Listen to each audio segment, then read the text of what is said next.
Assalamualaikum warahmatullahi wabarakatuh. Perkenalkan, nama saya Wilda Andriani dari jurusan Pendidikan Matematika 1 semester 4 Universitas Islam Negeri Sumatera Utara. Dalam video pembelajaran kali ini, saya akan membahas tentang bilangan bulat. Adapun tujuan pembuatan video pembelajaran ini adalah untuk memenuhi tugas mata kuliah pengantar animasi komputer. Selamat menyaksikan. Berbicara tentang matematika, tentu tidak lengkap tanpa membahas bilangan.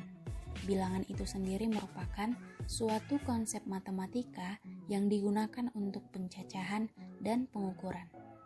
Simbol ataupun lambang yang digunakan untuk mewakili ini disebut sebagai angka ataupun lambang bilangan. Selanjutnya, kita akan membahas tentang bilangan bulat. Bilangan bulat merupakan himpunan bilangan bukan pecahan yang termasuk di dalamnya bilangan bulat positif, bilangan 0, dan bilangan bulat negatif. Contohnya, himpunan bilangan bulat A adalah dimulai dari min 4, min 3, min 2, min 1, 0, 1, 2, 3, 4, dan seterusnya. Garis bilangan bulat.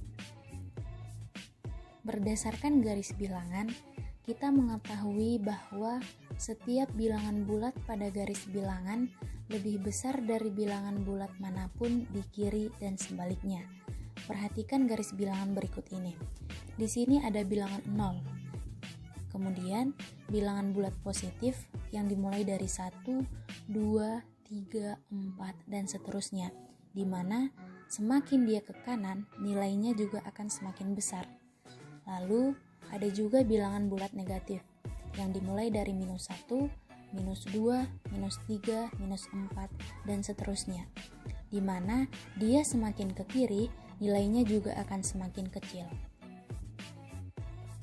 Di dalam bilangan bulat juga terdapat bilangan genap dan ganjil. Yang pertama, kita akan membahas tentang bilangan bulat genap. Bilangan bulat genap itu merupakan bilangan yang habis dibagi dengan 2.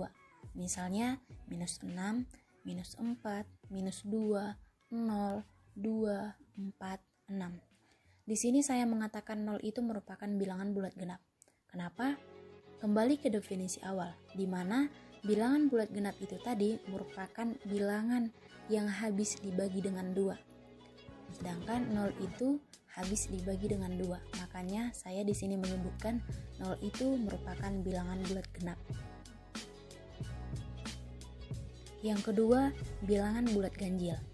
Bilangan bulat ganjil ini merupakan bilangan yang apabila dibagi 2 tersisa minus 1 ataupun 1. Misalnya, minus 5, minus 3, minus 1, 1, 3, 5.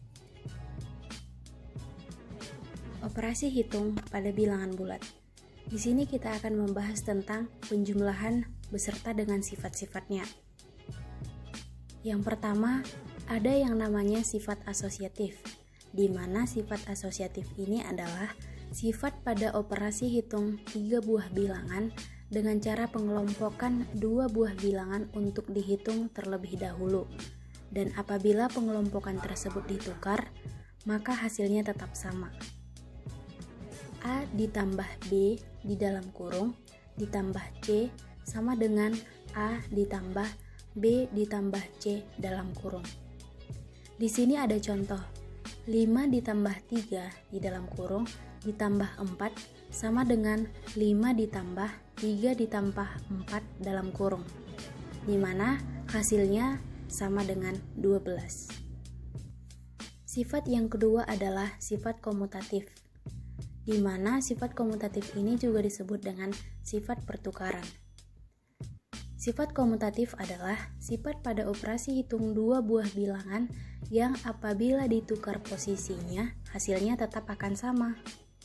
A ditambah B sama dengan B ditambah A. Contohnya, 7 ditambah 2 itu sama dengan 2 ditambah 7, sama dengan 9. Yang ketiga Ada unsur identitas terhadap penjumlahan. Bilangan 0 disebut unsur identitas atau netral terhadap penjumlahan.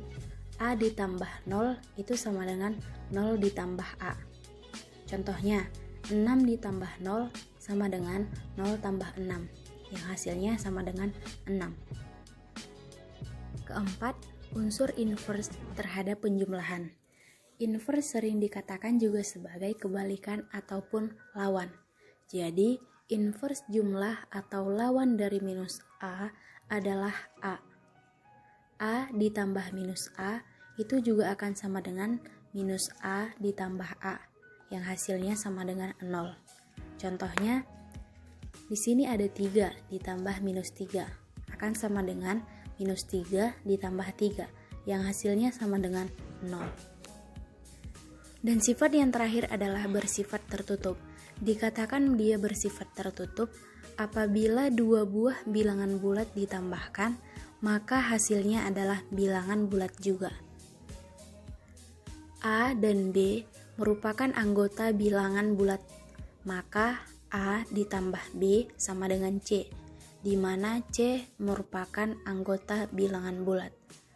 Contohnya, 3 ditambah 6 sama dengan 9, di mana 3, 6, dan 9 adalah anggota bilangan bulat. Kemudian, kita akan membahas tentang pengurangan beserta dengan sifat-sifatnya. Yang pertama, untuk sembarang bilangan bulat berlaku A dikurang B sama dengan A ditambah minus B. Selanjutnya, A dikurang minus B itu akan sama dengan A ditambah B. Perhatikan contoh di bawah ini. Di sini ada 7 dikurang 2 itu sama dengan 7 ditambah minus 2. Hasilnya sama dengan 5.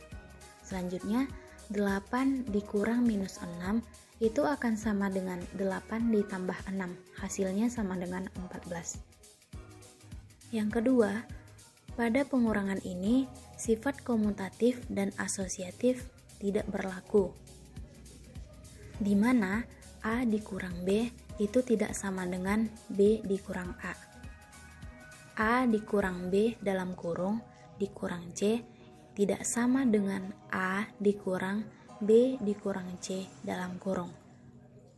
Di sini ada contoh, 2 dikurang 1 itu tidak sama dengan 1 dikurang 2. Kemudian 7 dikurang 5 dalam kurung dikurang 1 tidak sama dengan 7 dikurang 5 dikurang 1 dalam kurung. Ketiga, pengurangan bilangan 0 mempunyai sifat A dikurang 0 sama dengan A, dan 0 dikurang A sama dengan minus A. Sifat yang terakhir adalah bersifat tertutup. Dikatakan dia bersifat tertutup apabila dua buah bilangan bulat dikurangkan, hasilnya adalah bilangan bulat juga. A dan B anggota bilangan bulat, maka A dikurang B sama dengan C, di mana C merupakan anggota bilangan bulat. Di sini juga kita akan membahas tentang perkalian beserta dengan sifat-sifatnya. Yang pertama, perkalian. A dikali B sama dengan AB. Hasil perkalian dua buah bilangan bulat positif adalah bilangan bulat positif. Contohnya, 7 dikali 6 sama dengan 6 dikali 7 sama dengan 42. A dikali minus B sama dengan minus A B. Hasil perkalian bilangan bulat positif dan negatif hasilnya adalah bilangan bulat negatif. Contohnya, 3 dikali minus 4 sama dengan minus 12.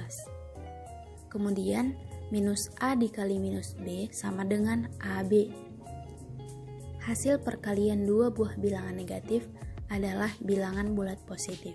Contohnya, minus 4 dikali minus 5 itu sama dengan 20. Kedua, sifat asosiatif. Dalam perkalian, sifat asosiatif ini berlaku, di mana A dikali B dalam kurung dikali C itu sama dengan A dikali B dikali C dalam kurung. Perhatikan contohnya.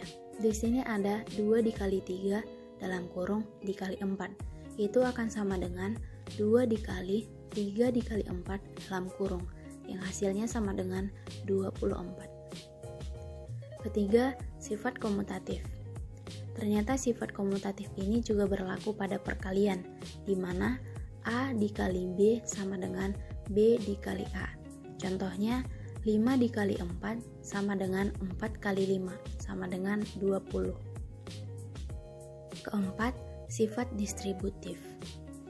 Di mana sifat distributif ini adalah sifat operasi hitung perkalian suatu bilangan dengan jumlah atau selisih dua bilangan yang lain.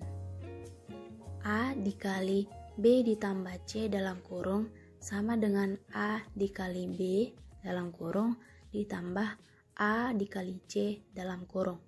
Contohnya, 3 dikali 2 ditambah 6 dalam kurung sama dengan 3 dikali 2 dalam kurung ditambah 3 dikali 6 dalam kurung, yang hasilnya sama dengan 24. Kelima adalah unsur identitas untuk perkalian, di mana hasil perkalian bilangan bulat dengan 0 hasilnya adalah bilangan 0. A dikali 0 sama dengan 0. Dan hasil perkalian bilangan bulat dengan 1 hasilnya adalah bilangan bulat itu juga. A dikali 1 sama dengan 1 dikali A sama dengan A. Dan sifat yang terakhir adalah bersifat tertutup. Dikatakan bersifat tertutup apabila dua buah bilangan bulat dikalikan, maka hasilnya adalah bilangan bulat juga. A dikali B sama dengan C, di mana A, B, dan C adalah anggota bilangan bulat. Selanjutnya, kita akan membahas tentang pembagian beserta dengan sifat-sifatnya. Yang pertama, hasil bagi dua bilangan bulat positif adalah bilangan positif. Contohnya, 8 dibagi 2 sama dengan 4.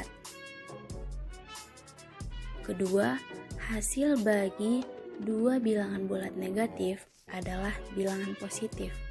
Contohnya, minus 10 dibagi minus 5, hasilnya sama dengan 2. Cukup sekian penjelasan dari saya. Mohon maaf jika ada salah. Semoga ilmunya bermanfaat. Terima kasih. Wassalamualaikum warahmatullahi wabarakatuh.